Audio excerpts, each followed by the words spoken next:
Praise the lord. ఈరోజు నేను బైబిల్లో ఉన్న 66 పుస్తకాల పేర్లు చెప్పబోతున్నాను.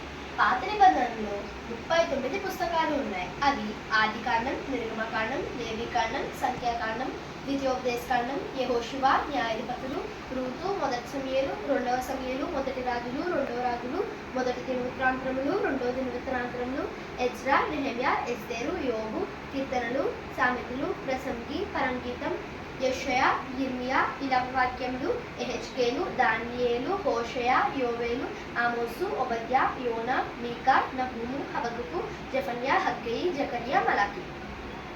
బైబిల్లో కొత్త నిబంధనలో 27 పుస్తకాలు ఉన్నాయి. అవి మత్తయి, మార్కు, లూకా, యోహాన్, అపోస్తుల కార్యములు, రోమా, మొదటి కొరింథీ, రెండవ కొరింథీ, గలతీ, ఎఫెసీ, ఫిలిప్పీ, కొలసీ, మొదటి తెస్సలోనిక, రెండవ తెస్సలోనిక, మొదటి తిమోతి, రెండవ తిమోతి, తీతుకు, ఫిలెమోనుకు, హెబ్రీయులకు, యాకోబు, మొదటి పేతురు, రెండవ పేతురు, మొదటి యోహాను, రెండవ యోహాను, మూడవ యోహాను, యూదా, ప్రకటన గ్రంథం. Thank you.